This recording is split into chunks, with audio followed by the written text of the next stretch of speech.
নমস্কার বন্ধুরা, welcome back to my channel Puja kitchen with food. তো তোমরা সবাই কেমন আছো? আশা করছি সবাই ভালো আছো, আর আমিও খুব ভালো আছি। তো চলে এসেছি আবার একটা রেসিপি নিয়ে। তো দেখো, আজকে বানাবো সোয়াবিন আলুর তরকারি। তো আমি যেভাবে বানাই সেভাবেই তোমাদের সাথে শেয়ার করছি।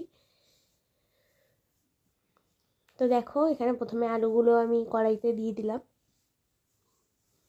আলুটা একটু লাল লাল করে ভেজে নেবো, আর আলুগুলো এরকম ছোটো ছোটো করে কেটেছি আমি।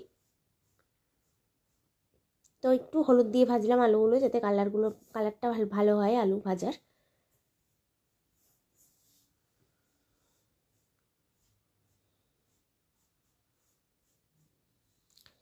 তো আমি যেভাবে যা রান্না করি আমি তোমাদের সাথে সেটাই শেয়ার করে থাকি।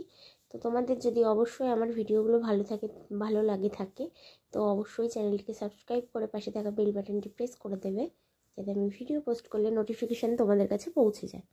তো দেখো বন্ধুরা, কথা বলতে বলতে আমার আলু ভাজা একদম কমপ্লিট। তো এবার আলুটাকে আমি তুলে নেব।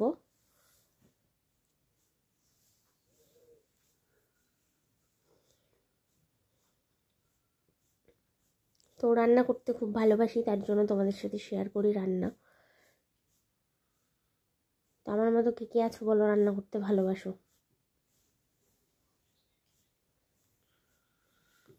তো দেখো, আলু ভাজা হয়ে গেছে, এবার তুলে নিচ্ছি।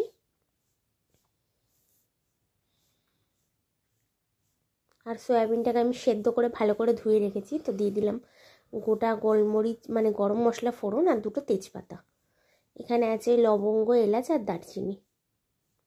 তো দেখো, একটা ফাটলো লবঙ্গ কেমনভাবে। তো তারপরে দিয়ে দিচ্ছি পেঁয়াজ কুচি।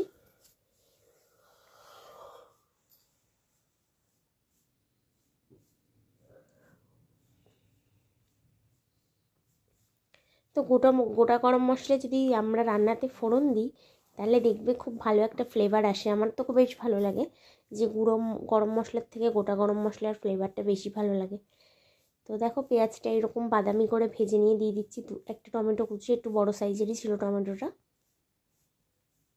তো তারপরে দিয়ে দিচ্ছি আদা রসুনের পেস্ট।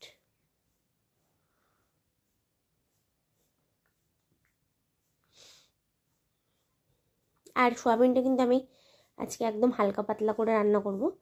তো দেখো কতটা মশলা লেগেছিল এখানে, সেটাও দিয়ে দিলাম।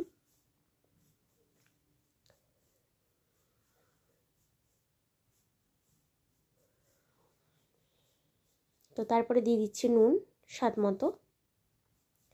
তো সয়াবিন কারা কারা ভালো খাওয়া অবশ্যই জানিও। আমার খুব একটা ভালো লাগে না, কিন্তু আবার যে খুব খারাপ লাগে সেটাও নয়, মোটামুটি। তো তারপরে দিয়ে দিলাম হলুদ। তো তারপরে দিয়ে দিচ্ছি লঙ্কার গুঁড়ো।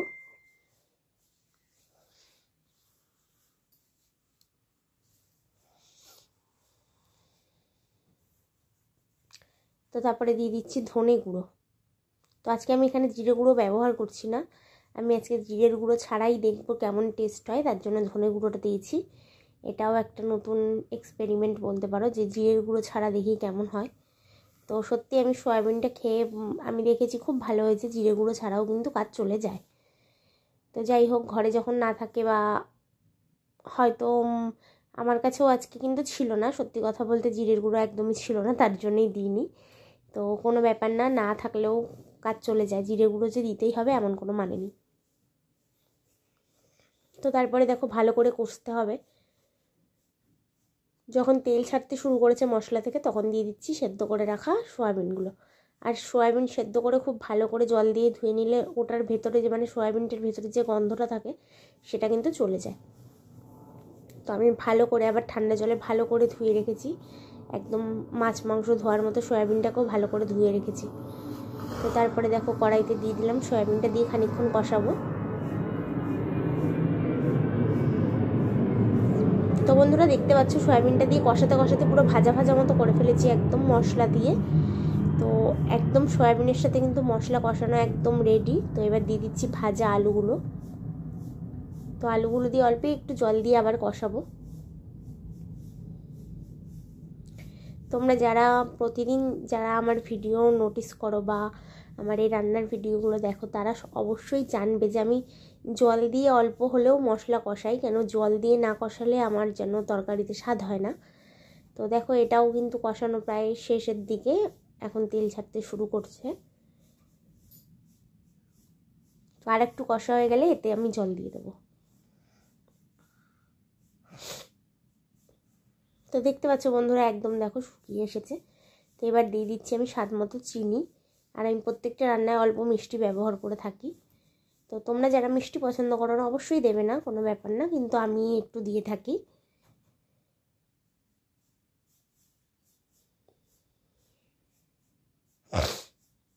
তো এখানে আমি কিন্তু ব্যবহার করছি গরম জল। আর দেখছো এই যে সয়াবিনটা নাড়াচ্ছিলাম, নাড়িয়ে নাড়িয়ে খুন্তিটা কিন্তু ওই জলটার মধ্যেই রাখছিলাম, তাই জন্য কিন্তু জলটার কালারটা ওরম হয়ে গেছে। তোমরা কিন্তু ভেবো না আবার কেউ যে নোংরা জল বা কিছু। তো পাশেই জলটা গরম করছিলাম, যে খুন্তিটা দিয়ে নাড়াচ্ছিলাম সেই মানে ওই গামলার জলটার মধ্যে আমি খুন্তিটা রাখছিলাম। তো যাই হোক, তারপরে দিয়ে দিলাম অল্প একটু গরম মশলা। তো দিয়ে এবার এটাকে আমি নামিয়ে নেব।